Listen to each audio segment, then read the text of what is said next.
അപ്പം നമ്മളൊരു UPSC അറ്റ്മോസ്ഫിയറിൽ അല്ലാത്തതുകൊണ്ട് നമുക്കങ്ങനെ ആ ഒരു ഇവിടെയുള്ളൊരു സന്തോഷം അവിടെ ഇല്ല എന്ന് ശരിക്കും നമുക്ക് ഫീൽ ചെയ്യും. പക്ഷെ ഞാൻ വീട്ടിലോട്ട് പോകുമ്പം വീട്ടിൽ വണ്ടി ഇങ്ങനെ പോകുമ്പോഴത്തേനും കുറേ ആൾക്കാർ ഗേറ്റിൻ്റെ അവിടെയും വീട്ടിലൊക്കെ ആയിട്ട് ഇങ്ങനെ നിൽക്കുന്നത്. ഞാൻ 5th attempt ആണ്. 4 times ഞാൻ പ്രിലിംസ് ക്ലിയർ ചെയ്തിട്ടില്ലായിരുന്നു.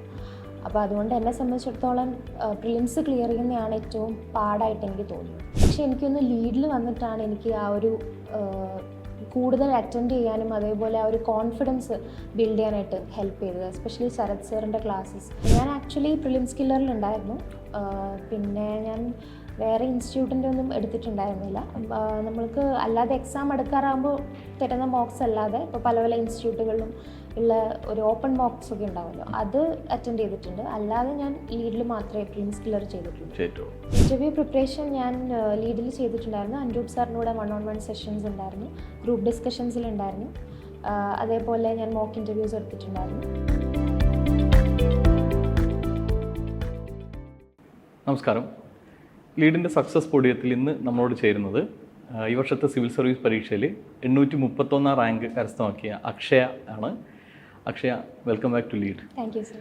അക്ഷയ നമ്മുടെ ലീഡിൻ്റെ ബൗൺസ് ബാക്ക് റിപ്പീറ്റേഴ്സ് പ്രോഗ്രാമായ ബൗൺസ് ബാക്ക് പ്രോഗ്രാമിൻ്റെ ഭാഗമായിരുന്നു. അതുപോലെ ഇൻ്റർവ്യൂ ഗൈഡൻസ് പ്രോഗ്രാമായ ബൂട്ട് ക്യാമ്പിലുണ്ടായിരുന്നു.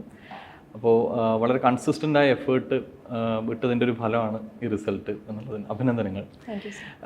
അക്ഷയ, ഈ ഒരു ജേണിയിലേക്ക് തിരിഞ്ഞു നോക്കുമ്പോൾ ഒട്ടും എളുപ്പമായിരുന്നില്ല, ഒരുപാട് സ്ട്രെസ്ഫുൾ ആയിട്ടുള്ള മൊമെൻറ്റ്സ് ഉണ്ടായിരുന്നു. റിസൾട്ട് വന്ന ദിവസം എങ്ങനെയായിരുന്നു? റിസൾട്ട് അറിഞ്ഞപ്പോൾ ആദ്യത്തെ ഒരു എന്തായിരുന്നു ഫീലിംഗ്? റിസൾട്ട് ഇന്ന് വരും എന്നൊരു ഐഡിയ ഉണ്ടായിരുന്നു ഓൾറെഡി. അപ്പം ഞാനിങ്ങനെ വെബ്സൈറ്റ് നോക്കിക്കൊണ്ടിരിക്കുമായിരുന്നു, പക്ഷെ വന്നില്ല. പിന്നെ ഫുഡ് കഴിക്കാനൊക്കെ പോയി. അതിനിടയിൽ എൻ്റെ ഒരു ഫ്രണ്ടാണ് വിളിച്ചിട്ട് പറഞ്ഞത്. അപ്പോൾ അവൾ വിളിച്ച് പറഞ്ഞപ്പോൾ തന്നെ ഭയങ്കര എക്സൈറ്റഡ് ആയിട്ടാണ് സംസാരിച്ചത്. അപ്പോൾ എനിക്ക് മനസ്സിലായി റിസൾട്ട് എൻ്റെ നെയിം ഉണ്ട് ലിസ്റ്റിൽ എന്നുള്ളത്. സോ അത് കേട്ടപ്പോൾ ഒരു റിലീഫാണ് സത്യം പറഞ്ഞാൽ ആദ്യം തോന്നിയത്. പിന്നീട് മാർക്ക് ലിസ്റ്റൊക്കെ വന്നപ്പോഴാണ് എക്സാമിൻ്റെ ആ ഒരു ലെവലും അതേപോലെ കോമ്പറ്റീഷൻ ലെവൽ അതൊക്കെ മനസ്സിലാക്കാൻ സാധിച്ചത്. ഒത്തിരി സന്തോഷം. ആൻഡ് ഈ ഒരു വിജയം കരസ്ഥമാക്കാൻ സാധിച്ചതിൽ ഒത്തിരി അഭിമാനവും എല്ലാം ആ ഒരു മൊമെൻറ്റിലാണ് എനിക്കത് ഫീൽ ചെയ്തത്. ആ റിസൾട്ട് വന്നിട്ട് കുറച്ച് ദിവസം കഴിഞ്ഞപ്പോഴാണ്. തീർച്ചയായിട്ടും ഒത്തിരി സന്തോഷമായിട്ടുണ്ടാവും അല്ലേ? ചുറ്റുമുള്ള നാട്ടുകാരും അല്ലെങ്കിൽ വീട്ടിലുള്ളവർക്കൊക്കെ ഒരുപാട് സ്വീകരണങ്ങളൊക്കെ നടക്കുന്നുണ്ടോ? എന്താണ് സ്വീകരണങ്ങൾ? ഞാൻ വീട്ടിലായിരുന്നില്ല, ഞാൻ വർക്ക് ചെയ്യായിരുന്നു. അപ്പോൾ കൊച്ചിയിലായിരുന്നു ഞാൻ ഉണ്ടായിരുന്നത്. ഓഫീസിലെ സ്റ്റാഫ് എല്ലാവരും വന്ന് കൺഗ്രാജുലേറ്റ് ചെയ്തു. അപ്പം നമ്മളൊരു UPSC അറ്റ്മോസ്ഫിയറിൽ അല്ലാത്തതുകൊണ്ട് നമുക്കങ്ങനെ ആ ഒരു ഇവിടെയുള്ളൊരു സന്തോഷം അവിടെ ഇല്ല എന്ന് ശരിക്കും നമുക്ക് ഫീൽ ചെയ്യും. പക്ഷെ ഞാൻ വീട്ടിലോട്ട് പോകുമ്പം വീട്ടിൽ വണ്ടി ഇങ്ങനെ പോകുമ്പോഴത്തേനും കുറേ ആൾക്കാർ ഗേറ്റിൻ്റെ അവിടെയും വീട്ടിലൊക്കെ ആയിട്ട് ഇങ്ങനെ നിൽക്കുന്നു. അപ്പം ഞാനിങ്ങനെ ഇങ്ങനെ വളരെയധികം എല്ലാവരും ഭയങ്കര ഹാപ്പി ആയിട്ട് നല്ല രീതിയിലുള്ള സ്വീകരണങ്ങൾ പിന്നെ അതിനുശേഷമുള്ള ദിവസങ്ങളിലൊക്കെ ഉണ്ട്, ഇനിയും ഉണ്ട്. സോ തീർച്ചയായിട്ടും ഈ ഒരു നേട്ടത്തിലേക്കുള്ള ദൂരം എന്ന് പറയുന്നത് നമ്മൾ പ്രിപ്പറേഷൻ തുടങ്ങിയത് മുതൽ ഇങ്ങോട്ട് ഒരുപാട് നല്ല മൊമെൻറ്റ്സ് ഉണ്ടാവും. പക്ഷേ നമ്മളെ ഏറ്റവും ചാലഞ്ചിങ് ആയിട്ട് ഈ പരീക്ഷയിൽ തോന്നിയ ഏത് സ്റ്റേജാണ്? പ്രിലിമിനറി പരീക്ഷയുണ്ട്, മെയിൻസ്, അതുപോലെ ഇൻ്റർവ്യൂ. ഏറ്റവും ചാലഞ്ചിങ് അക്ഷയക്ക് ഏത് സ്റ്റേജ് ആയിരുന്നു? ഓഫ് കോഴ്സ് അത് പ്രിലിംസ് ആയിരിക്കും. കാരണം ഞാൻ 5th attempt ആണ്. 4 times ഞാൻ പ്രിലിംസ് ക്ലിയർ ചെയ്തിട്ടില്ലായിരുന്നു. അപ്പോൾ അതുകൊണ്ട് എന്നെ സംബന്ധിച്ചിടത്തോളം പ്രിലിംസ് ക്ലിയർ ചെയ്യുന്നതാണ് ഏറ്റവും പാടായിട്ട് എനിക്ക് തോന്നിയത്. റൈറ്റ്. അതിലിപ്പോൾ പ്രിലിംസിൽ തന്നെ നേരത്തെ പ്രിലിംസ് എഴുതിയപ്പോൾ ക്ലിയർ ചെയ്യാതിരുന്നു, പിന്നെ അത് ക്ലിയർ ചെയ്യാൻ വേണ്ടി എന്ത് മാറ്റാണ് പ്രിപ്പറേഷനിൽ വരുത്തിയത്? എന്തെങ്കിലും പുതുതായിട്ട് ചെയ്തിരുന്നു 5th attempt? അത് ശരിക്കും പറഞ്ഞു കഴിഞ്ഞാൽ എനിക്ക് തോന്നിയിട്ടുള്ളത് എൻ്റെ ആദ്യത്തെ 2 attemptൽ എൻ്റെ ഒരു നോളജ് ബേസ് കുറവ് തന്നെയായിരുന്നു. അത് നികത്താൻ വേണ്ടി പിന്നെയുള്ള 3ഉം 4ഉം ഞാൻ വളരെയധികം കഷ്ടപ്പെട്ട് പഠിച്ച് വീട്ടിൽ തന്നെയായിരുന്നു. അപ്പോൾ അങ്ങനെ പഠിച്ചിട്ടുണ്ടായിരുന്നു. ആൻഡ് എനിക്കറിയാം ആ ഒരു നോളേജ് ലെവൽ കൊണ്ട് എനിക്ക് ക്ലിയർ ചെയ്യാൻ പറ്റുമായിരുന്നു. പക്ഷേ ഞാൻ ക്ലിയർ ചെയ്യാതിരുന്നതിൻ്റെ റീസൺ എനിക്ക് തോന്നുന്നത് ഈ ആദ്യത്തെ ഫെയിലിയേഴ്സ് ഉണ്ടാക്കിയ ഒരു ഇമ്പാക്റ്റ് എൻ്റെ മൈൻഡിലുണ്ടായിരുന്നു. സോ അതുകൊണ്ട് എനിക്ക് വളരെയധികം അണ്ടർ കോൺഫിഡൻ്റ് ആയിട്ട് ഫീൽ ചെയ്യുക, ഇത്ര നമ്പർ ഓഫ് അറ്റംപ്റ്റ്സ് കൊടുക്കാൻ പറ്റാതിരിക്കുക, നമ്പർ ഓഫ് ക്വസ്റ്റ്യൻസ് അറ്റംപ്റ്റ് ചെയ്യാൻ പറ്റാതിരിക്കുക, അങ്ങനെയൊക്കെ ഉണ്ടായിട്ടുണ്ടായിരുന്നു. പക്ഷേ എനിക്കൊന്ന് ലീഡിൽ വന്നിട്ടാണ് എനിക്ക് ആ ഒരു കൂടുതൽ അറ്റൻഡ് ചെയ്യാനും അതേപോലെ ആ ഒരു കോൺഫിഡൻസ് ബിൽഡ് ചെയ്യാനായിട്ട് ഹെൽപ്പ് ചെയ്തത്. എസ്പെഷ്യലി ശരത് സാറിൻ്റെ classes on elimination techniques, different tricks, അങ്ങനത്തെ സംഭവങ്ങളൊക്കെ കേട്ടപ്പോഴാണ് ഇതിങ്ങനെയാണ് അപ്ലൈ ചെയ്യേണ്ടതെന്ന് നമുക്ക് മനസ്സിലാവുന്നത്. അത് കേൾക്കുമ്പോഴാണ്. പിന്നീട് ഞാൻ എൻ്റെ എല്ലാ മോക്ക് ടെസ്റ്റുകളിലും അതേപോലെ ഞാൻ CSATനും കൂടുതൽ ഇമ്പോർട്ടൻസ് കൊടുത്തു. ആൻഡ് എൻ്റെ 4th അറ്റംപ്റ്റ് ഞാൻ ക്ലിയർ ചെയ്യാതിരുന്നത് ജസ്റ്റ് 1.3 മാർക്സിനായിരുന്നു. അപ്പോൾ എനിക്ക് മനസ്സിലായി okay I am near by എന്നുള്ളത്. സോ പിന്നീട് ഞാൻ ഇപ്രാവശ്യം എനിക്ക് തോന്നുന്ന ആ ഒരു ഡിഫറൻസ് എന്ന് പറയുന്നത് കൂടുതൽ നമ്മളുടെ എബിലിറ്റീസിൽ ബിലീവ് ചെയ്യുക, കോൺഫിഡൻ്റ് ആയിട്ട് ഇരിക്കുക, ആ ഒരു ആസ്പെക്റ്റിന് ഭയങ്കര അധികം ഇമ്പോർട്ടൻസ് ഉണ്ട്. ബിക്കോസ് ആ ഡേ എന്ന് പറയുന്നത് നമ്മൾ ഈ ഒരു ആസ്പെക്റ്റാണ് നമ്മളെ ഗൈഡ് ചെയ്യുന്നതെന്ന് എനിക്ക് തോന്നിയിട്ടുണ്ട്. റൈറ്റ്. എനിക്കൊന്നു ആദ്യത്തെ അറ്റംപ്റ്റിന് ശേഷം വീട്ടിലിരുന്ന് സ്വന്തമായിട്ട് പഠിക്കുകയാണ് ചെയ്തത്, അല്ല സെൽഫ് സ്റ്റഡി ആയിരുന്നു. അപ്പോൾ ആ സമയത്ത് കുറച്ചുകൂടി ചാലഞ്ചിങ് ആയിരിക്കും, കാരണം നമ്മളൊരു ഡിറ്റാച്ച്ഡ് ആയിട്ടുള്ളൊരു അവസ്ഥയാണ്. ഒരുപാട് ഇപ്പോൾ തിരുവനന്തപുരത്തേക്ക് വന്നത് എത്രമാത്രം ഈ വിജയത്തെ സഹായിച്ചു എന്നാണ് അക്ഷയ കരുതുന്നത്? കാരണം അത് വളരെയധികം ഒരു ഗുഡ് ഡെസിഷനായിട്ടാണ് എനിക്ക് തോന്നിയത്. കാരണം വീട്ടിലായിരിക്കുമ്പോൾ നമുക്ക് പല പല ഒക്കേഷൻസ് വരും, പല എന്താ പറയുക, നമ്മൾ പേഴ്സണലി നമുക്ക് കുറേ കാര്യങ്ങളുണ്ടാകും, നമ്മുടെ പ്രൊഡക്ടിവിറ്റി കുറയും, അങ്ങനെ കുറേ ഒരു ഇഷ്യൂസ് ഉണ്ട്. ഞാൻ ആ സമയത്ത് ലൈബ്രറിയിൽ പോയിട്ട് കുറച്ചൊക്കെ വായിക്കാനൊക്കെ ശ്രമിക്കുമായിരുന്നു. പക്ഷെ പിന്നീട് കോവിഡ് വന്നപ്പോൾ ആ ഒരു പിന്നെ അവിടെ ലൈബ്രറി പോകാമെന്നുള്ളൊരു ഓപ്ഷനും ഇല്ലാതെയായി. പിന്നെ അതിനുശേഷം ഞാൻ 4th അറ്റംപ്റ്റ് ആക്ച്വലി ഞാൻ ഇതെൻ്റെ ലാസ്റ്റ് അറ്റംപ്റ്റ് ആണ്, ഇനി ഞാൻ ചെയ്യില്ല എന്ന് വെച്ചിട്ട് സ്റ്റോപ്പ് ചെയ്യാമെന്ന് വെച്ചിട്ട് നിന്നതായിരുന്നു. പക്ഷെ പിന്നീട് ഞാൻ ഇവിടെ പ്രിലിംസ് കഴിഞ്ഞപ്പോൾ ഞാൻ ഇവിടെയുള്ള എല്ലാ കോച്ചിങ് ഇൻസ്റ്റിറ്റ്യൂട്ടിലും വിളിച്ചിട്ട് എനിക്ക് 4th അറ്റംപ്റ്റ് കഴിഞ്ഞിട്ട് കിട്ടും എന്നുള്ളൊരു ഐഡിയ ഉണ്ടായിരുന്നു. അപ്പം ഞാൻ വിചാരിച്ചു ഓക്കെ ഇവിടെയുള്ള മെയിൻസിൻ്റെ ഓപ്ഷൻസ് എന്താണെന്ന് നോക്കാം എന്ന് വെച്ചിട്ട് ഞാൻ അങ്ങനെയാണ് ആക്ച്വലി വീടുമായിട്ട് ആദ്യം കോൺടാക്റ്റിൽ വരുന്നത്. പിന്നെ ആ വർഷം ക്ലിയർ ചെയ്തില്ല. അപ്പോൾ അമ്മ പറഞ്ഞു ഒരിക്കലും കൂടി ഒന്ന് എഴുതി നോക്കാമെന്ന് പറഞ്ഞു. അപ്പോൾ അതിൻ്റെ പുറത്ത് പിന്നീട് ഞാൻ ബൗൺസ് ബാക്ക് ജോയിൻ ചെയ്യായിരുന്നു. ഇപ്പോൾ ശരത് സാറിൻ്റെ UPSC ക്ലാസിക്സിൻ്റെ ഒരു പ്രത്യേകത എന്ന് വെച്ചാൽ അത് പ്രീവിയസ് ഇയർ ക്വസ്റ്റ്യൻസിനെ ബേസ് ചെയ്തിട്ട് നമ്മൾ ലോജിക്ക് കൂടി അപ്ലൈ ചെയ്ത് പരീക്ഷ ക്ലിയർ ചെയ്യാവുന്നതാണ്. ശരിക്കും പ്രീവിയസ് ഇയർ ക്വസ്റ്റ്യൻസ് എത്രമാത്രം അക്ഷയ നോക്കിയിരുന്നു? അതായത് പ്രത്യേകിച്ചും പ്രിലിംസിൻ്റെ ഈ ഒരു സ്റ്റേജിൽ ഇപ്പോൾ എല്ലാവരും പഠിച്ചുകൊണ്ടിരിക്കുകയാണ്. പലരുടെ ഒരു കൺഫ്യൂഷൻ എന്ന് വെച്ചാൽ ഇപ്പോൾ പ്രീവിയസ് ഇയർ ക്വസ്റ്റ്യൻസിലേക്ക് കൂടുതൽ പോകണോ അതോ കൂടുതൽ മോക്ക് ടെസ്റ്റ് ചെയ്യണോ, റിവിഷൻ ചെയ്യണോ വേണ്ടത്? പക്ഷേ പ്രത്യേകിച്ചും പ്രീവിയസ് ഇയർ ക്വസ്റ്റ്യൻസിൻ്റെ കാര്യത്തിൽ എത്രമാത്രം അതിന് റിലേ ചെയ്തിട്ടുണ്ട്? അത് ഏറ്റവും കൂടുതൽ റിലേ ചെയ്തിട്ടുള്ളൊരു കാര്യം തന്നെയായിരുന്നു. ബിക്കോസ് ഞാൻ ഈ ഒരു 4 ഇയേഴ്സ് ഞാൻ എഴുതിക്കൊണ്ടിരിക്കുമ്പോൾ അത് ഫസ്റ്റ് ടൈം ഞാൻ കാണുന്ന സമയത്ത് അതെനിക്ക് ന്യൂ ആണ്. അപ്പം ഞാൻ ആ സമയത്ത് എങ്ങനെയാണ് അതിനെ നോക്കിക്കണ്ടത് ആൻഡ് ഇപ്പം എങ്ങനെയാണ് നോക്കിക്കാണുന്നത് എന്നുള്ളത് ഡിഫറെൻ്റ് ആണ്. ഇപ്പോൾ ആൾക്കാർ PYQ എടുക്കാത്തതിൻ്റെ ഒരു റീസൺ നമുക്ക് ഓൾറെഡി ആൻസർ അറിയാം, എന്താണ് ആൻസർ എന്നുള്ളത്. പക്ഷേ നമ്മൾ ആ തന്നിട്ടുള്ള ഓപ്ഷൻസിലും കൂടി ശ്രദ്ധിച്ചാൽ നമുക്ക് കുറേയൊക്കെ അതായത് ഇപ്പോൾ ചില ക്വസ്റ്റ്യൻസിൽ ഓപ്ഷൻസിൽ നെക്സ്റ്റ് ഇയർ ചോദിക്കും, അങ്ങനെയൊക്കെ കണ്ടിട്ടുണ്ട് പ്രിലിംസിൻ്റെ കേസിൽ. സോ നമ്മൾ ആ ഒരു ക്വസ്റ്റ്യൻ എടുത്തിട്ട് അതിനെ ആ ഒരു ഫാക്റ്റ് പഠിക്കണം, പ്ലസ് നമ്മൾ എങ്ങനെ നമ്മൾ തോട്ട് പ്രോസസ്സ് പോകുന്നു അങ്ങനെ ഒരു ക്വസ്റ്റ്യൻ കാണുമ്പോൾ എന്നുള്ളതും കൂടി ഒന്ന് അനലൈസ് ചെയ്താൽ നമുക്ക് കൂടുതലായിട്ടൊരു ആൻസേഴ്സ് കിട്ടാനുള്ളൊരു സാധ്യതയുണ്ട്. തീർച്ചയായിട്ടും. അതോടൊപ്പം PYQ ചെയ്യുന്നതോടൊപ്പം മോക്ക് ടെസ്റ്റുകളും എടുത്തിട്ടുണ്ടാവല്ലോ, എത്രമാത്രം കവർ ചെയ്തിരുന്നു? എത്ര മോക്ക് ടെസ്റ്റ് എടുത്തിട്ടുണ്ട് പ്രിലിംസിൽ? ഞാൻ ആക്ച്വലി പ്രിലിംസ് കില്ലറിലുണ്ടായിരുന്നു. പിന്നെ ഞാൻ വേറെ ഇൻസ്റ്റിറ്റ്യൂട്ടിൻ്റെ ഒന്നും എടുത്തിട്ടുണ്ടായിരുന്നില്ല. നമ്മൾക്ക് അല്ലാതെ എക്സാം എടുക്കാറാകുമ്പോൾ തരുന്ന മോക്സ് അല്ലാതെ ഇപ്പോൾ പല പല ഇൻസ്റ്റിറ്റ്യൂട്ടുകളിലും ഉള്ള ഒരു ഓപ്പൺ മോക്സ് ഒക്കെ ഉണ്ടാവുമല്ലോ, അത് അറ്റൻഡ് ചെയ്തിട്ടുണ്ട്. അല്ലാതെ ഞാൻ ലീഡിൽ മാത്രമേ പ്രിലിംസ് കില്ലർ ചെയ്തിട്ടുള്ളൂ. ഓക്കെ. CSAT-നെ സംബന്ധിച്ചിടത്തോളം വളരെ ടഫായിരുന്നു കഴിഞ്ഞ വർഷത്തെ CSAT പേപ്പർ. അക്ഷയയുടെ ഒരു സ്ട്രാറ്റജി എന്താണ് CSAT? എപ്പോഴെങ്കിലും ടഫായിട്ട് തോന്നിയിട്ടുണ്ടോ? അതോ എനിക്ക് ആക്ച്വലി 2022 CSAT ആണ് ഏറ്റവും ടഫായിട്ട് തോന്നിയത്. അതിൻ്റെ റീസൺ എന്താണെന്ന് വെച്ചാൽ ഞാൻ എഞ്ചിനീയറിംഗ് ബാക്ക്ഗ്രൗണ്ട് ആയതുകൊണ്ട് എനിക്ക് മാത്സ് കുഴപ്പമില്ല എന്നുള്ളൊരു ഐഡിയ ആണ് എനിക്കുണ്ടായിരുന്നത്. പക്ഷേ 2022 ഞാൻ ആ ഒരു ഐഡിയ വെച്ച് പോയപ്പോൾ എനിക്ക് പല ക്വസ്റ്റ്യൻസും ആൻസർ ചെയ്യാം, മാത്സ് തന്നെ പലതും ആൻസർ ചെയ്യാൻ പറ്റാത്തൊരവസ്ഥ വന്നു. അപ്പം ഞാൻ ഇംഗ്ലീഷ് ചെയ്യേണ്ടതായിട്ട് വന്നു. എന്നെ സംബന്ധിച്ചിടത്തോളം ഇംഗ്ലീഷിന് എനിക്ക് ഭയങ്കരമായിട്ട് എറേഴ്സ് വരുന്നൊരു ഏരിയ ആണ്. സോ ഞാൻ പിന്നെ ഇങ്ങനെയൊക്കെയോ ഇത്ര നമ്പേഴ്സ് ഞാൻ അറ്റൻഡ് ചെയ്തു എന്നല്ലാതെ അതിലൊരു ഉറപ്പ് എനിക്കില്ലായിരുന്നു ശരിയാവോ ഇല്ലയോ. അപ്പം ഞാൻ അതായത് റിസൾട്ട് വന്നിട്ട് ഞാൻ പാസ്സായില്ല എന്നറിഞ്ഞപ്പോൾ ഞാൻ വിചാരിച്ചത് CSAT പോയി എന്നാണ്. അപ്പോൾ ഞാൻ നെക്സ്റ്റ് ടൈം എന്തായാലും CSAT-നും ഇമ്പോർട്ടൻസ് കൊടുക്കുമെന്ന് പറഞ്ഞ് കോംപ്രിഹെൻഷനും കൂടുതലായിട്ട് ചെയ്യാൻ തുടങ്ങി.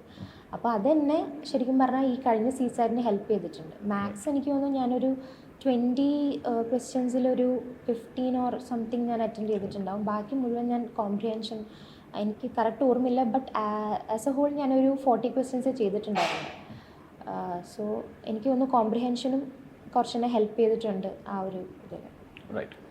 നമ്മൾ മെയിൻസിലോട്ട് വരുമ്പോൾ മെയിൻസിൽ മെയിനായിട്ടുള്ള കുറേ കാര്യങ്ങളുണ്ട്. അപ്പോൾ അതിലൊന്ന് ഓപ്ഷണൽ സബ്ജക്റ്റാണ്. ഇപ്പോൾ അഗ്രികൾച്ചറൽ എഞ്ചിനീയറിംഗിലാണ് ബിരുദം അക്ഷയയുടെ. സോഷ്യോളജി ഓപ്ഷനാണ് സെലക്ട് ചെയ്തത്. എന്തുകൊണ്ടാണ് ആ ഒരു സബ്ജക്റ്റ് സെലക്ട് ചെയ്തത്? ഒന്നാമത്തെ കാര്യം അഗ്രികൾച്ചറൽ എഞ്ചിനീയറിംഗ് ആസ് സച്ച് ആയിട്ടില്ല, അഗ്രികൾച്ചർ എന്നാണ് സബ്ജക്റ്റ്. അതിൽ BSc-യും ഉണ്ട്, BTech-ഉം ഉണ്ട്.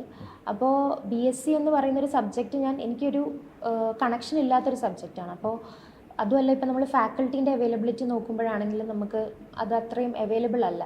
അപ്പം ഞാൻ വിചാരിച്ചു അങ്ങനെ ഒരു റിസ്ക് എടുക്കണ്ട, വേറെ ഏതെങ്കിലും സബ്ജക്റ്റ് എടുക്കാം. ആദ്യം ലിറ്ററേച്ചർ എടുക്കാമെന്നാണ് വിചാരിച്ചത്. പിന്നെ സോഷ്യോളജീൻ്റെ സിലബസ് ഒക്കെ വായിച്ചപ്പം കുറച്ചും കൂടി കണക്റ്റബിൾ ആയിട്ട് തോന്നി. അങ്ങനെയാണ് സോഷ്യോളജി എടുത്തത്. ലീഡിൻ്റെ ബൗൺസ് ബാക്കിൻ്റെ ഭാഗമായിട്ട് നമ്മൾ ഏറ്റവും കൂടുതൽ സ്ട്രെസ് ചെയ്യുന്ന ഒരു കാര്യമാണ് ആൻസർ റൈറ്റിംഗ്. പക്ഷേ അത് ആ ആൻസർ റൈറ്റിംഗ് പ്രോഗ്രാം സ്ട്രക്ചർഡായി ഫോളോ ചെയ്തിരുന്നു, അത് എത്രമാത്രം ഹെൽപ്പ് ചെയ്തിട്ടുണ്ട് മെയിൻസ് പരീക്ഷ? അത് ഡെയിലി ആൻസർ റൈറ്റിംഗ് ഭയങ്കര ഹെൽപ്ഫുൾ ആയിരുന്നു. കാരണം നമ്മൾ ഓൺ എ ഡെയിലി ബേസിസ് നമ്മളത് ചെയ്താലേ നമുക്കത് മനസ്സിലാവുള്ളൂ, നമ്മൾ ഇമ്പ്രൂവ് ചെയ്യുന്നുണ്ടോ, എവിടെയാണ് ഇമ്പ്രൂവ് ചെയ്യേണ്ടത് എന്നൊക്കെയുള്ള കാര്യങ്ങൾ. സോ ഡെയിലി ആൻസർ റൈറ്റിംഗ് വളരെയധികം ഹെൽപ്ഫുൾ ആയിരുന്നു.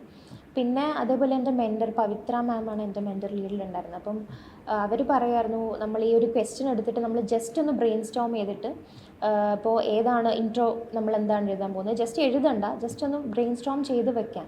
അപ്പോൾ അതൊക്കെ എന്നെ ഭയങ്കരമായിട്ട് ആ ഒരു ട്രെയിനിങ് എന്നെ ഹെൽപ്പ് ചെയ്തിട്ടുണ്ട്. അതുപോലെ അനിരൂപ് സാറിൻ്റെ ഫ്രെയിം വർക്ക് സ്ട്രാറ്റജി, നമുക്ക് നമ്മുടെ ബ്രെയിൻ കൂടുതൽ ആ ഒരു പെട്ടെന്ന് ഫാക്ട്സ് എടുക്കാൻ പറ്റുന്ന രീതിയിലോട്ട് നമ്മളെ ട്രെയിൻ ചെയ്യുന്ന ആ ഒരു പ്രോസസ്സ്, അതൊക്കെ വളരെയധികം ഹെൽപ്പ് ചെയ്തിട്ടുണ്ട്. ഓക്കെ, എസ്സേക്ക് വേണ്ടി പ്രത്യേക പ്രിപ്പറേഷൻ എന്തെങ്കിലും ചെയ്തത്? കാരണം അക്ഷയുടെ എസ്സേ ഞാൻ വായിച്ചിട്ടുള്ളതാണ്, വളരെ നന്നായിട്ട് സ്ട്രക്ചർഡായി എഴുതുന്ന ഒരാളാണ്. മോക്ക് ടെസ്റ്റുകളിൽ എഴുതിയ എസ്സേ തന്നെ ശ്രദ്ധയായിരുന്നു. പ്രത്യേകം എന്തെങ്കിലും പ്രിപ്പറേഷൻ ഉണ്ടായിരുന്നു, അതോ പത്രം വായനയും മറ്റ് ജനറൽ റീഡിങ് മാത്രമായിരുന്നു? അങ്ങനെ ഉണ്ടായിരുന്നുള്ളൂ. പിന്നെ ഞാൻ കുറച്ചിങ്ങനെ ട്രിവിയൽ ആയിട്ടുള്ള നോളേജസ് കളക്ട് ചെയ്യാനായിട്ട് ശ്രമിച്ചിട്ടുണ്ടായിരുന്നു. ഇപ്പം ചെറിയ ഇപ്പം മഹാഭാരത, അതിലെ ചില ഇൻസ്റ്റൻസസ്, അതേപോലെ അല്ലാതെ ഇപ്പം സക്സസ്ഫുൾ ആയിട്ടുള്ള ആൾക്കാർ, അവരുടെ സ്റ്റോറി എന്താണ്, ആ ഒരു അതിനെ പറ്റിയിട്ടൊക്കെ ഞാൻ കുറച്ച് ഇൻട്രസ്റ്റഡും കൂടെ ആയിരുന്നു. സോ അതൊക്കെ ഈ എസ്സേയിലോട്ട് കൊണ്ടുവരാനായിട്ട് ഞാൻ ശ്രമിച്ചിട്ടുണ്ടായിരുന്നു. റൈറ്റ്, അതിൽ എസ്സേ റൈറ്റിങ്ങും പ്രധാനപ്പെട്ട ഒരു എലമെൻ്റ് ആണല്ലോ. റൈറ്റ്, മോക്ക് ടെസ്റ്റുകൾ ധാരാളം എഴുതിയിട്ടുണ്ട്. എസ്സേ എനിക്ക് പണ്ടോട്ട് എസ്സേ എഴുതാൻ ഒരു താല്പര്യമുണ്ട്. അപ്പം അതുകൊണ്ട് എസ്സേ എൻ്റെ ഒരു ഗുഡ് സൈഡാണെന്ന് എനിക്ക് തോന്നുന്നു. ഇപ്പോൾ ജനറൽ സ്റ്റഡീസിൽ 4 പേപ്പറും നോക്കുകയാണെങ്കിൽ നല്ല സ്കോറാണ് വന്നിട്ടുള്ളത്. ആദ്യത്തെ മെയിൻസ് ആണെങ്കിലും വളരെ കൃത്യമായിട്ടുള്ള ഒരു അഡ്വാൻറ്റേജ് GS വന്നിട്ടുണ്ട്. GSൻ്റെ നോട്ട് മേക്കിങ്ങിനെ കുറിച്ച് എന്തെങ്കിലും ടിപ്സ് ഷെയർ ചെയ്യാനുണ്ടോ? പ്രത്യേകിച്ച് എത്തിക്സിനൊക്കെ പലരും ഫേസ് ചെയ്യുന്നൊരു ഇഷ്യൂ ആണ്. അതിലിപ്പോൾ കൃത്യമായിട്ടുള്ളൊരു ടെക്സ്റ്റ് ബുക്ക് ഇല്ല, പലരും ബാലാജി തുടങ്ങിയിട്ടുള്ള പുസ്തകങ്ങൾ ലെക്സിക്കൻ വായിക്കുന്നവരുണ്ട്. അപ്പോൾ അക്ഷയുടെ എത്തിക്സിലേക്ക് വരുമ്പോൾ നോട്ട്സ് എങ്ങനെയായിരുന്നു? സ്വന്തമായിട്ട് സെൽഫ് പ്രിപ്പയർഡ് നോട്ട്സ് ഉണ്ടായിരുന്നു? സ്റ്റാർട്ടിങ്ങിൽ ഞാൻ നോട്ട്സ് പ്രിപ്പയർ ചെയ്യുന്ന ഒരു സ്ട്രാറ്റജി ഉണ്ടായിരുന്നു. ബട്ട് പിന്നീട് ഞാൻ ആൻസർ റൈറ്റിങ്ങിലാണ് കൂടുതൽ ഫോക്കസ് ചെയ്തത്. എത്തിക്സിനെ സംബന്ധിച്ചിടത്തോളം ഞാൻ ടോപ്പേഴ്സിൻ്റെ ആൻസർ കോപ്പീസ് എടുത്തിട്ട് അതിൽ എങ്ങനെയാണ് ഞാനും അവർ തമ്മിലുള്ള ഡിഫറൻസ്, എന്തുവാണ് അവരതിൽ കൊണ്ടുവരുന്നത് എന്നുള്ളത്, എസ്പെഷ്യലി ഫസ്റ്റ് സെക്ഷൻ എയിൽ എന്തുവാണ് കൊണ്ടുവരുന്നത് എന്നുള്ളത് നോക്കാനായിട്ട് ശ്രദ്ധിച്ചിരുന്നു. അപ്പോൾ അത് വായിച്ചപ്പോഴാണ് എനിക്ക് എന്തൊക്കെയാണ് ഇവിടെയുള്ള ഒരു ഞാൻ വരുത്തുന്ന മിസ്റ്റേക്സ് അല്ലെങ്കിൽ ഒരു ലൂപ്പ് ഹോൾ എന്താണെന്നുള്ളത് മനസ്സിലാക്കാനായിട്ട് സാധിച്ചത്. ഞാനങ്ങനെ നോട്ട്സ് അങ്ങനെ കൂടുതലായിട്ട് ഉണ്ടാക്കുന്ന ഒരാളല്ല. ആ സമയത്ത് എനിക്ക് തോന്നുന്നത് ഞാൻ പഠിക്കുന്നു, അത് മാക്സിമം നമ്മളത് ആൻസർ ഷീറ്റിലോട്ട് കൊണ്ടുവരാനായിട്ടുള്ള അത് പെട്ടെന്ന് നമുക്കിങ്ങനെ പിക്ക് ചെയ്യാൻ പറ്റും. ഇപ്പം എത്തിക്സിൻ്റെ കേസിൽ നമുക്ക് ഒത്തിരി കീവേഡ്സിൻ്റെ ആവശ്യമുണ്ട്. അപ്പോൾ കീവേഡ്സ് ജസ്റ്റ് ഓർത്തെടുക്കാൻ ശ്രമിക്കുക, അത് നമ്മൾ എങ്ങനെ ആൻസറിലോട്ട് കൊണ്ടുവരാൻ നോക്കുക, ഏതൊക്കെ സ്ഥലത്ത് അത് കൊണ്ടുവരാൻ നോക്കുക. അപ്പം ഒരു വേർഡ് നമുക്കറിയാമെങ്കിൽ അത് എവിടെയൊക്കെ ഇൻസേർട്ട് ചെയ്യാൻ പറ്റും. സോ ആ രീതിയിലുള്ള ഇതായിരുന്നു കൂടുതലായിട്ട് ചെയ്തത്. ഇതൊന്നും ഒരു വലിയൊരു ടേക്ക് ആവാണ്. ഈ വർഷം നമ്മൾ ഒന്നിലധികം ടോപ്പേഴ്സ് സ്ട്രെസ് ചെയ്തൊരു കാര്യമാണ് ഈ ഒരു ടോപ്പേഴ്സിൻ്റെ കോപ്പിയിൽ നിന്ന് ഇത്തരത്തിലുള്ള എസ്സേക്കും അതുപോലെ എത്തിക്സിനൊക്കെ കിട്ടുന്ന എക്സാമ്പിൾസ്, കീവേഡ്സ് ഒക്കെ വളരെ കാര്യക്ഷമമായിട്ട് നമുക്ക് കളക്ട് ചെയ്യാൻ പറ്റുന്നുള്ളത്. ഏറ്റവും വലിയൊരു മറ്റൊരു കാര്യമാണ് പത്രവായന. നമ്മളെല്ലാവരോടും ചോദിക്കുമ്പോൾ, ടോപ്പേഴ്സിനോട് ചോദിക്കുമ്പോൾ പലരും പല സ്ട്രാറ്റജി, പക്ഷേ ഒരു കൺസിസ്റ്റൻ്റ് ആയിട്ട് മിക്കവാറും പേര് പറഞ്ഞൊരു കാര്യമാണ് പത്രം കൃത്യമായിട്ട് ഫോളോ ചെയ്തിരുന്നു എന്നുള്ളത്. അത് വളരെ ലേറ്റായിട്ട് പ്രിപ്പയർ ചെയ്ത് തുടങ്ങിയവർ മുതൽ അല്ലാത്ത നേരത്തെ റിപ്പീറ്റേഴ്സ് എല്ലാവരും. എന്തായിരുന്നു അക്ഷയുടെ പത്രവായനയുടെ ഒരു രീതി? അത് രാവിലെ എത്ര നേരം എടുത്താണ് ചെയ്തിരുന്നത്, ഫോളോ ചെയ്യാൻ പറ്റി? സ്റ്റാർട്ടിങ്ങിൽ ഒത്തിരി നേരം എടുത്തിരുന്നു. ആദ്യം അറ്റംപ്റ്റ് കൊടുക്കുന്ന സമയത്തൊക്കെ അതൊരു 2 hours പ്ലസ് ഒക്കെ പോകുമായിരുന്നു. പക്ഷെ പിന്നീട് നമ്മൾ കൂടുതൽ കൺസോളിഡേറ്റഡ് ആയിട്ട് ആവശ്യമുള്ളത് മാത്രം വായിച്ച് അങ്ങനെ പോകുമ്പോൾ ഒരു 1 hour ആ ഒരു ടൈം ഗ്യാപ്പിനുള്ളിൽ കംപ്ലീറ്റ് ചെയ്യാനായിട്ട് പറ്റാറുണ്ട്. റൈറ്റ്, അതെങ്ങനെയാണ് നമുക്ക് ആവശ്യമുള്ളതും ആവശ്യമില്ലാത്തതും എങ്ങനെ വേർതിരിച്ചെടുക്കുന്ന രീതി? അത് നമുക്കിപ്പോൾ സയൻസ് ആൻഡ് ടെക്കിൻ്റെ എന്തെങ്കിലുമൊക്കെ ആണെങ്കിൽ അത് നമ്മൾ കൂടുതലായിട്ട് നോക്കും, സ്ട്രെസ് ചെയ്തിട്ട്. പിന്നെ അത് പൊളിറ്റിക്കലി ഉള്ള ന്യൂസ് കുറവ്, ലൈക്ക് അതിനധികം ഫോക്കസ് ചെയ്യാതെ കൂടുതൽ നമുക്ക് നോളേജ് എവിടെ നിന്ന് കിട്ടുന്നോ അത് നമ്മൾ പിക്ക് ചെയ്യാനായിട്ട് ശ്രമിക്കും. ആ രീതിയിൽ അതിൻ്റെ നോട്ട്സ് സെപ്പറേറ്റ് ഉണ്ടാക്കിയിരുന്നോ? നോട്ട്സ് ഉണ്ടാക്കിയിരുന്നു. പക്ഷേ എനിക്ക് തോന്നുന്നു മെയിൻസൊക്കെ ആയ സമയത്തേക്കും കൂടുതലും ഞാൻ ഈ അവൈലബിൾ ആയിട്ടുള്ള നോട്ട്സും കോച്ചിങ് ഇൻസ്റ്റിറ്റ്യൂട്ട്സിൻ്റെ നോട്ടും അതേപോലെ ഞാൻ പണ്ട് ഉണ്ടാക്കിയിരുന്ന നോട്ടും അങ്ങനെയൊക്കെ ആയിരുന്നു ഞാൻ കൂടുതലും നോക്കിയിരുന്നത്. പിന്നെ കറണ്ട് അഫയേഴ്സിന് അൻഡ്രൂപ് സാറിൻ്റെ ക്ലാസ്സസ് ഉണ്ടായിരുന്നു. സോ അത് ഭയങ്കര ഹെൽപ്ഫുൾ ആയിരുന്നു. ഓക്കെ, നമ്മൾ ഇൻ്റർവ്യൂവിലേക്ക് വരുമ്പോൾ ഇൻ്റർവ്യൂവിൽ നമുക്ക് എങ്ങനെയുണ്ടായിരുന്നു ഇൻ്റർവ്യൂ? എന്തൊക്കെയാണ് ചോദിച്ചത് അക്ഷയ്? ഇൻ്റർവ്യൂ ഭയങ്കര കോർഡിയൽ ആയിട്ടുള്ളൊരു ബോർഡാണ്. സഞ്ജയ് വർമ്മ സാറിൻ്റെ ബോർഡായിരുന്നു. അവർ കൂടുതലും എൻ്റെ അടുത്ത് കേരള കൾച്ചർ ബേസ് ചെയ്തിട്ടാണ് ചോദിച്ചത്. കേരള പിന്നെ 1 district 1 product in my district ഏതാണെന്ന് ചോദിച്ചു. പിന്നെ കേരള സെൻറ്റർ സ്റ്റേറ്റ് ഇഷ്യൂസ് ചോദിച്ചു. പിന്നെ കേരളത്തിലെ ആൾക്കാരുടെ സംസാര രീതിയെ പറ്റിയിട്ട് ചോദിച്ചു. ഇവിടുത്തെ ആൽക്കഹോളിസം ഒരു ഇഷ്യൂ ആണോ, അതെങ്ങനെ ഒരു ഫാമിലി സെറ്റപ്പിലോട്ട് വരുമ്പോൾ സോഷ്യോളജിക്കലി നമ്മൾ നോക്കുമ്പോൾ എന്താണ് അത് ഉണ്ടാക്കുന്ന ഇഷ്യൂസ്, അതൊക്കെ ചോദിച്ചു. പിന്നെ എൻ്റെ ഹോബീസ്, ഞാൻ പെയിൻറ്റിങ് ചെയ്യുന്ന അതിൻ്റെ ഇച്ചിരി ക്വസ്റ്റ്യൻസ് ചോദിച്ചു. അങ്ങനെ എത്തിക്സും കുറച്ച് ചോദിച്ചു. ഓവറോൾ ഒരു കോർഡിയലായിട്ടൊരു ഫൺ കോൺവെർസേഷൻ ആയിട്ടാണ് എനിക്ക് ഫീൽ ചെയ്തത്. അതെ, ഇൻ്റർവ്യൂവിന് പോകുമ്പോൾ ആവശ്യങ്ങളുണ്ടായിരുന്നു. അത് എങ്ങനെയായിരുന്നു ഇൻ്റർവ്യൂവിൻ്റെ ഒരു പ്രിപ്പറേഷൻ?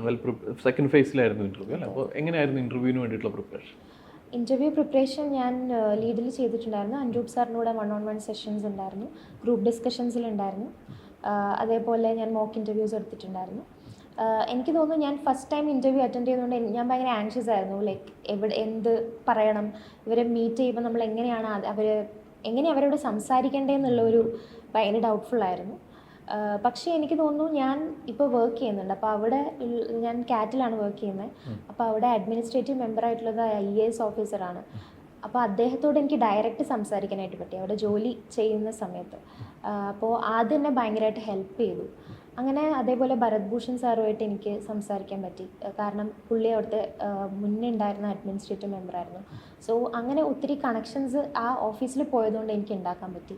അതെന്നെ എൻ്റെ ഇൻ്റർവ്യൂവിന് ഒത്തിരി ഹെൽപ്പ് ചെയ്തിട്ടുള്ള ഒരു ആസ്പെക്റ്റായിട്ട് എനിക്ക് തോന്നുന്നു. അതേപോലെ തന്നെ ഇപ്പം മോക്ക് ഇൻ്റർവ്യൂസ് ഒത്തിരി അറ്റൻഡ് ചെയ്ത സമയത്ത് തന്നെ നമുക്ക് ആ ഒരു ടെൻഷൻ, നമ്മൾ അവരെ ഫേസ് ചെയ്യുന്നു, അവർ ക്വസ്റ്റ്യൻ ചോദിക്കുന്നു, ആ ഒരു ടെൻഷൻ കുറക്കാനായിട്ട് ഒത്തിരി ഹെൽപ്പ് ചെയ്തിട്ടുണ്ട്. ഈ ഒരു കഴിഞ്ഞ 4-5 വർഷത്തെ ഒരു ജേർണിയിൽ വാട്ട് കെപ്റ്റ് യു ഗോയിങ്? ഒരു സപ്പോർട്ട് സിസ്റ്റം ഏത് രീതിയിലുള്ളായിരുന്നു അക്ഷയ്ക്ക്? കാരണം പലപ്പോഴും നമ്മളിപ്പോൾ ഈ സർക്കിളിൽ നിന്ന് വിട്ടു നിൽക്കുമ്പോൾ നമുക്ക് അത്ര എളുപ്പമല്ലല്ലോ. ഇപ്പോൾ ഒരു പ്രിപ്പറേഷൻ സർക്കിളിൽ നമ്മളെപ്പോലെ പ്രിപ്പയർ ചെയ്യുന്നവരുണ്ടാവും, ചിലപ്പോൾ സെറ്റ് ബാക്സ് കിട്ടിയിട്ടുണ്ടാവും, അപ്പോൾ അടുത്ത അറ്റംപ്റ്റിലേക്ക് ഒരുമിച്ച് ശ്രമിക്കുന്നു ഗ്രൂപ്പായിട്ട്. പക്ഷേ ഒട്ടും എളുപ്പമല്ല. അപ്പോൾ എന്തായിരുന്നു സപ്പോർട്ട് സിസ്റ്റം? എങ്ങനെ what kept you going all these years? Primary support system എന്ന് പറയുന്നത് ഫാമിലി തന്നെയാണ്. ഇപ്പോൾ ഫിനാൻഷ്യലി ആണെങ്കിലും നമുക്ക് ഒത്തിരി ഫാമിലീൻ്റെ ഇമ്പോർട്ടൻസ് ആണ്. അപ്പോൾ ഫാമിലി എപ്പോഴും എൻ്റെ കാര്യങ്ങൾക്കെല്ലാം സപ്പോർട്ട് ചെയ്തിട്ടേ ഉള്ളൂ. അപ്പോൾ ഞാൻ ഇതിനു വേണ്ടി കഷ്ടപ്പെടുന്നു എന്ന് കാണുമ്പോൾ ഒബ്വിയസ്ലി അവർക്ക് ആ ഒരു ഹെൽപ്പ് ചെയ്യണം അല്ലെങ്കിൽ കൂടുതൽ സപ്പോർട്ട് ചെയ്യണം എന്നുള്ള ഒരു ആറ്റിറ്റ്യൂഡ് തന്നെയായിരുന്നു. പിന്നെ ഏറ്റവും വലിയ സപ്പോർട്ട് സിസ്റ്റം ഫ്രണ്ട്സാണ്. വളരെയധികം എന്താ പറയുക, ഇപ്പോൾ ചെറിയൊരു കാര്യങ്ങൾക്ക് പോലും നമ്മൾ ഡൗൺ ആയി പോകുന്നൊരവസ്ഥയൊക്കെ ഉണ്ടാവും. അപ്പോൾ ആ സമയത്ത് നമ്മളെ ഒന്ന് ലിഫ്റ്റപ്പ് ചെയ്യാനായിട്ടും നമ്മളെ ഒന്ന് സപ്പോർട്ട് ചെയ്ത് കൂടെ നിർത്താനായിട്ടും ഒരു better good group of friends നമുക്ക് ഉണ്ടായാൽ ഇറ്റ് ഈസ് വെരി ബെനിഫിഷ്യൽ എന്നാണ് എനിക്ക് തോന്നിയിട്ടുള്ളത്. കാരണം അതെനിക്ക് പലപ്പോഴും തോന്നിയിട്ടുണ്ട് നമ്മളെ ജീവിതത്തിൽ ഏത് ഘട്ടത്തിലാണെങ്കിലും ഗുഡ് ബഞ്ച് ഓഫ് ഫ്രണ്ട്സ് ഉണ്ടായിരിക്കണം. അത് ചൂസ് ചെയ്യാൻ ഇച്ചിരി ബുദ്ധിമുട്ടാണ്, ബട്ട് സ്റ്റിൽ അത് ഒരു വലിയൊരു സപ്പോർട്ട് സിസ്റ്റമാണ്. ഈ നമ്മുടെ പഠനത്തിൻ്റെ സമയത്ത് ഹോബീസ് ആയിട്ടുള്ള ഇപ്പോൾ പെയിൻറ്റിങ്ങിൻ്റെ കാര്യം പറഞ്ഞു, അത് കൂടെ കൊണ്ടുപോകാൻ പറ്റിയിരുന്നു. പലർക്കും പല ഹോബീസും അല്ലെങ്കിൽ സോഷ്യലി പോലും നമ്മൾ ഡിസ്കണക്റ്റ് ആയിട്ട്, ഇപ്പോൾ ഫ്രണ്ട്സിനെ പോലും നമ്മൾ ചിലപ്പോൾ ഡിസ്കണക്റ്റ് ആയിട്ട് ഫംഗ്ഷൻസിൽ പങ്കെടുക്കാൻ പറ്റില്ല, ഒരുപാട് സ്ട്രെസ് ഉണ്ടാവുമല്ലോ. അപ്പോൾ അങ്ങനെ ഏത് രീതിയിലായിരുന്നു അക്ഷയ അതിനെ ഡീൽ ചെയ്തത്? ഇത്തരത്തിൽ കംപ്ലീറ്റ്ലി കട്ട് ഓഫ് ചെയ്യേണ്ട ആവശ്യമുണ്ടോ, അതോ വാട്ട് ഡു യു തിങ്ക്? എനിക്കങ്ങനെ തോന്നിയിട്ടില്ല. ഞാൻ ശരിക്കും പറഞ്ഞാൽ വരയ്ക്കുന്ന ഒരു ഫ്രീക്വൻസി കുറഞ്ഞിട്ടുണ്ട്. പക്ഷേ നമുക്ക് ഭയങ്കരമായിട്ടൊരു സ്ട്രെസ്സൊക്കെ ആവുന്ന സമയത്ത് നമ്മളതൊന്ന് എക്സ്പ്രസ് ചെയ്യാൻ നമ്മൾ ഈ ആർട്ട് യൂസ് ചെയ്യുവാണെങ്കിൽ അത് ഭയങ്കര ബെനിഫിഷ്യലാണെന്ന് തോന്നിയിട്ടുണ്ട്. ശരിക്കും പറഞ്ഞാൽ മെയിൻസൊക്കെ കഴിഞ്ഞിട്ട് റിസൾട്ട് വരുന്ന ആ ഒരു ഗ്യാപ്പിൽ ഭയങ്കര ടെൻഷനും കാര്യങ്ങളൊക്കെ ആയിരുന്നു. അപ്പോൾ ആ സമയത്ത് ഞാൻ വരക്കാനൊക്കെ ശ്രമിക്കും. പക്ഷെ പഠനത്തിൻ്റെ ഇടയിൽ അങ്ങനെ നടന്നിട്ടില്ല. ആഫ്റ്റർ ഓൾ മെൻ്റൽ ഹെൽത്ത് വളരെ ഇമ്പോർട്ടൻ്റ് ആണ്. നമ്മുടെ ഈ ഒരു ജേർണിയിൽ ഒരുപാട് മൊമെൻറ്റ്സ് ഉണ്ടാവും, ഒരു ഡാർക്കായിട്ടുള്ള മൊമെൻറ്റ്സ് ഉണ്ടാവും. നേരത്തെ പറഞ്ഞ പോലെ ഒരു സപ്പോർട്ട് സിസ്റ്റം ഇല്ലാതെ വളരെ ബുദ്ധിമുട്ടാണ്. ഇതല്ലാതെയുള്ള ഹോബീസ് എന്തൊക്കെയാണ്? ഹോബീസ് പെയിൻറ്റിങ്, പെൻസിൽ ഡ്രോയിങ് എല്ലാം ചെയ്യും. പിന്നെ ബാക്കി watching movies, listening to music അങ്ങനെ. റൈറ്റ്. നമ്മൾ എല്ലായ്പ്പോഴും ചോദിക്കുന്നതാണ് ടോപ്പേഴ്സിനോട്, ഈ വർഷം പരീക്ഷ വളരെ അടുത്തെത്തി, അപ്പോൾ രണ്ട് തരം ഓഡിയൻസ് നമുക്കുണ്ട്. ഉറപ്പായിട്ടും ഒന്ന് ഈ വർഷം പ്രിലിമിനറി പരീക്ഷ എഴുതുന്നവരായിരിക്കും ഫൈനൽ റൗണ്ട് ഓഫ് പ്രിപ്പറേഷനിൽ. മറ്റൊരു വിഭാഗം ആൾക്കാർ പ്രിപ്പറേഷൻ തുടങ്ങുന്നത് 2025 എഴുതാൻ വേണ്ടിയായിരിക്കും. അപ്പോൾ രണ്ട് സെക്ഷൻ ഓഫ് ഓഡിയൻസിനോടും അക്ഷയ്ക്ക് എന്താണ് ഷെയർ ചെയ്യാനുള്ളത്? പ്രത്യേകിച്ച് ആദ്യം നമുക്ക് ഈ വർഷം പ്രിലിമിനറി പരീക്ഷ എഴുതുന്നവരോട് ലാസ്റ്റ് ഒരു 1.5 മാസത്തെ സ്ട്രാറ്റജി എന്തായിരിക്കണം? എനിക്ക് തോന്നിയിട്ടുള്ള എൻ്റെ ഒരു പ്രിപ്പറേഷൻ്റെ ഭാഗമായിട്ട് എനിക്ക് തോന്നിയിട്ടുള്ളൊരു കാര്യം എന്ന് പറയുന്നത്, കുറച്ച് ലെസൺസ് എനിക്ക് ലേൺ ചെയ്യാൻ പറ്റിയിട്ടുണ്ടായിരുന്നു. അതിലൊന്നാമത്തെ കാര്യം, നമ്മൾ ഇപ്പോൾ ഉള്ള പ്രസൻറ്റ് ടൈമിന് ഏറ്റവും കൂടുതൽ ഇമ്പോർട്ടൻസ് കൊടുക്കേണ്ടത് ഈ ഒരു പ്രസൻറ്റ് മൊമെൻറ്റിനാണെന്ന് തോന്നിയിട്ടുണ്ട്. ഇപ്പോൾ എന്നെ സംബന്ധിച്ചിടത്തോളം ഞാൻ പാസ്റ്റിനെ പറ്റി ഓർത്ത് ഒത്തിരി ടെൻഷൻ അടിക്കും, അതേപോലെ ഫ്യൂച്ചറിനെ പറ്റി ഓർത്ത് ഒത്തിരി ആങ്ഷ്യസ് ആവും. ആ സമയത്ത് നമ്മൾ ഈ ഒരു പ്രസൻറ്റ് മൊമെൻറ്റിനുള്ള ഇമ്പോർട്ടൻസ് കളഞ്ഞിട്ട് നമ്മൾ അതിലോട്ട് ഫോക്കസായി നമ്മൾ പിന്നെ ഫുൾ നമ്മുടെ കയ്യിൽ നിന്ന് പോകുന്ന അവസ്ഥയിലോട്ട് പോകും. അത് ചെയ്യാതെ ഇപ്പോൾ ഇപ്പോൾ എന്തായാലും 1 month ഉണ്ട്, അല്ലെങ്കിൽ നമുക്കിപ്പോൾ ഒരു 2 weeks ആണെങ്കിൽ പോലും 2 weeks എന്ന് പറഞ്ഞാൽ വി ഹാവ് 14 days ഉണ്ട്. അപ്പോൾ ആ മൊമെൻറ്റിൽ നമ്മൾ ഇമ്പോർട്ടൻസ് കൊടുത്ത് നമുക്ക് എന്താണോ മാക്സിമം കൊടുക്കാൻ പറ്റുന്നത് അത് ചെയ്യുക.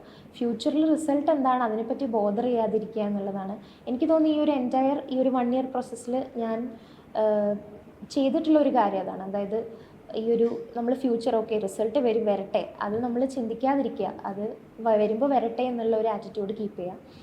രണ്ടാമത്തേത് എനിക്ക് തോന്നുന്നു നമ്മളെല്ലാവരും ഭയങ്കര പെർഫെക്ഷനിസ്റ്റുകളാണ്, നമുക്കെല്ലാം പെർഫെക്റ്റായിട്ട് ചെയ്യണം. ഇപ്പോൾ എൻ്റെ ഒരു എക്സാമ്പിൾ പറയുകയാണെങ്കിൽ, രാവിലെ എഴുന്നേറ്റ് 7 മണിക്ക് പഠിക്കണം എന്ന് ഞാൻ പ്ലാൻ ചെയ്യും, പക്ഷേ എണീക്കുന്നത് ചിലപ്പം 8 മണിക്കായിരിക്കും. അപ്പം നമ്മൾ പെർഫെക്റ്റ് ആയിട്ടുള്ള നമ്മൾ എണീക്കേണ്ടിയിരുന്നത് 7 o'clock ബട്ട് നമ്മൾ എണീക്കാൻ പറ്റിയില്ല. അപ്പം നമ്മൾ വിചാരിക്കും ഇനി നാളെ ചെയ്യാം എന്ന് വിചാരിക്കും. നാളെ ഇതേ അവസ്ഥയായിരിക്കും. പക്ഷേ ആ 1 മണിക്കൂർ മാത്രമേ നമുക്ക് പോയിട്ടുള്ളൂ, ബാക്കിയുള്ള മണിക്കൂറുകൾ നമുക്കുണ്ട്. അത് ഇതിൽ മാത്രമല്ല, ഇപ്പോൾ ആൻസർ റൈറ്റിങ്ങിലോട്ട് വരുമ്പോഴും നമ്മൾ ഭയങ്കര പെർഫെക്ഷനിസ്റ്റ് ആവും. നമ്മൾ ഏറ്റവും ബെസ്റ്റ് ആൻസർ ആദ്യം തന്നെ എഴുതണം നമ്മൾ വിചാരിക്കും. അത് നടക്കാത്തപ്പോൾ നമ്മൾ ഡൗൺ ആവും. അപ്പോൾ അത് നമ്മൾ ആദ്യം കളയേണ്ട ഒരു കാര്യമാണ്. വാട്ട് നമ്മൾ ചെയ്യുക വർക്ക്, അത് പെർഫെക്റ്റ് ഒന്നും ആയിരിക്കില്ല, ബട്ട് നമ്മളത് ചെയ്യുക. പിന്നെ നമ്മുടെ ടാലൻറ്റിൽ ബിലീവ് ചെയ്യുക എന്നുള്ളത് ഒരു ഇമ്പോർട്ടൻ്റ് ആസ്പെക്റ്റാണ്. ബിക്കോസ് നമുക്ക് ഒത്തിരി ഫെയിലിയേഴ്സൊക്കെ ഉണ്ടാകും, but failures are required in life എന്ന് തോന്നുന്നു. അപ്പം ആ ഒരു ആസ്പെക്റ്റിൽ നമ്മൾ നമ്മുടെ എബിലിറ്റീസിൽ വിശ്വസിക്കുക, നമ്മളുടെ സെൽഫ് ആയിട്ടുള്ള കാര്യങ്ങളിൽ വിശ്വസിക്കുക. And more over exam day നമ്മൾ കോൺഫിഡൻ്റ് ആയിട്ട് അതിനെ ഫേസ് ചെയ്യും. ഇപ്പം നമുക്ക് ടഫാണെങ്കിൽ എല്ലാവർക്കും ടഫാണെന്നുള്ളൊരു കോൺസെപ്റ്റ് അത് ഇപ്പോൾ കഴിഞ്ഞ പ്രാവശ്യത്തെ പ്രിലിംസൊക്കെ എടുത്ത് നോക്കുകയാണെങ്കിൽ വളരെയധികം ആ രീതിയിലുള്ള ക്വസ്റ്റ്യൻസാണ് ചോദിച്ചത്. അപ്പോൾ അതിൽ നമ്മൾ ആ ഒരു വി ക്യാൻ ഡു ഇറ്റ് എന്നുള്ളത് ആ മൊമെൻറ്റിൽ നമ്മളത് ചിന്തിക്കുക എന്നുള്ള ഒരു കാര്യമാണ് എനിക്ക് പറയാം. ബാക്കി എനിക്ക് തോന്നുന്നു നോളേജ് എല്ലാവരും, എനിക്ക് ഈ ഒരു ഇതിലോട്ട് വന്നപ്പോൾ തൊട്ടുള്ള ഞാൻ മനസ്സിലാക്കിയൊരു കാര്യം, ഇതിലോട്ട് വരുന്ന എല്ലാവരും തന്നെ അത്യാവശ്യം ഗുഡ് IQ ഉള്ള ആൾക്കാർ തന്നെയാണ് വരുന്നത്. അപ്പം അവർക്കത് പഠിച്ചെടുക്കാൻ പറ്റും. ഈ ഒരു ചെറിയ ചെറിയ കാര്യങ്ങളാണ് തോന്നുന്നു അവരെ പിന്നോട്ട് വലിക്കുന്നത്. അപ്പോൾ അത് നമ്മൾ ഫോക്കസ് ചെയ്യുക, എന്നാൽ നമുക്ക് നല്ല രീതിയിലുള്ള റിസൾട്ട് ഉണ്ടാവുമെന്നാണ് എനിക്ക് തോന്നുന്നത്. അതുപോലെ ഈ വർഷം പ്രിപ്പയർ ചെയ്ത് തുടങ്ങുന്നവരോട് എന്താണ് അക്ഷയ്ക്ക് പറയാനുള്ളത്? നമുക്ക് അതൊന്നും മനസ്സിലാവില്ല എന്നുള്ളത് തന്നെയാണ്. ലൈക്ക് നമ്മൾ തുടങ്ങുന്ന ഒരാളിപ്പം ഒരു ബാക്ക്ഗ്രൗണ്ട് ഇല്ലാതെ വരുന്ന ഒരാളാണെങ്കിൽ നമുക്കറിയില്ല. ഇപ്പം എന്നെ സംബന്ധിച്ചിട്ടുള്ള എഞ്ചിനീയറിംഗ് ബാക്ക്ഗ്രൗണ്ടാണ്. അപ്പോൾ ക്വാളിറ്റി എന്താണെന്നറിയില്ല, എക്കണോമിക്സ് എന്താണെന്നറിയില്ല. അപ്പം ഇറ്റ് വിൽ ബി ഡിഫിക്കൾട്ട് എന്നുള്ളത്. But if you have that intense passion to be in this, അങ്ങനെയാണെങ്കിൽ നമ്മൾ അതിനുവേണ്ടി വർക്ക് ചെയ്യാം. ഞാൻ നേരത്തെ പറഞ്ഞ അതേ കാര്യങ്ങളൊക്കെ തന്നെയാണ് എനിക്ക് പറയാനുള്ളത്. അതായത് ഫോക്കസ് ചെയ്യാൻ, ഇതാണ് നമ്മൾ വിചാരിച്ചിരിക്കുന്നത് നമ്മുടെ അംബീഷനെങ്കിൽ അതിനുവേണ്ടി വർക്ക് ചെയ്യുക എന്നുള്ളത് തന്നെയാണ്. ഇപ്പോൾ ന്യൂസ് പേപ്പർ റീഡിങ് സ്റ്റാർട്ടിംഗ് ഒക്കെ ചെയ്യുമ്പോൾ നമുക്ക് ഭയങ്കര ബുദ്ധിമുട്ടായിരിക്കും, ബട്ട് നമ്മൾ തളരാതെ മുന്നോട്ട് പോവുക. ബാക്കി സബ്ജക്ട്സ് ഇപ്പോൾ ഓപ്ഷണൽസ് വരും, നമ്മൾ ഭയങ്കരമായിട്ട് സ്ട്രെസ്ഡ് ആവും, അങ്ങനത്തെ കാര്യങ്ങളൊക്കെ വരും, ബട്ട് എന്നാലും നമ്മൾ അതിനുവേണ്ടി വർക്ക് ചെയ്യുക എന്നുള്ളതാണ്. തീർച്ചയായിട്ടും ഒരുപാട് സന്തോഷവും അഭിമാനവും അക്ഷയ. കാരണം ലീഡ് തുടക്കം മുതൽ വളരെ കുറച്ച് കാലത്തിനുള്ളിൽ നമ്മൾ ശ്രമിച്ചുകൊണ്ടിരിക്കുന്ന ഇത്തരത്തിലുള്ളൊരു ഇക്കോസിസ്റ്റം പ്രൊവൈഡ് ചെയ്യാനാണ്. അതിൽ ഫസ്റ്റ് അറ്റംപ്റ്റിൽ അത്യാവശ്യം നോളജോടുകൂടി ഇതിൽ എഴുതാൻ വരുന്നവരുണ്ടാവും, അതേസമയത്ത് റിപ്പീറ്റേഴ്സ് ഉണ്ടാവും. പക്ഷയുടെ ഒരു സംഭാഷണത്തിൽ നമുക്ക് ഉള്ള ഏറ്റവും വലിയ ടേക്ക് അവേ എന്ന് എനിക്ക് തോന്നുന്നത്, പ്രതീക്ഷ കൈവിടാതെ എത്ര നിരുത്സാഹപ്പെടുത്തലുകളോ അല്ലെങ്കിൽ എന്താ പറയുക തിരിച്ചടികൾ ഉണ്ടാകുമ്പോഴും പ്രതീക്ഷ കൈവിടാതെ ആ ഒരു എനർജിയിൽ മുമ്പോട്ട് പോകാം. ചിട്ടയോടെ പഠിക്കുന്നവർക്ക് എത്തിപ്പിടിക്കാൻ പറ്റുന്ന ഒന്നാണ് സിവിൽ സർവീസ് പരീക്ഷ എന്നുള്ളതാണ്. അപ്പോൾ എന്തായാലും ഒരുപാട് സന്തോഷം, അഭിമാനം. ഇനി വരാനുള്ള നല്ല ഒരുപാട് കാര്യങ്ങൾക്ക് all the best Akshaya. Lead IAS, crafted by the toppers.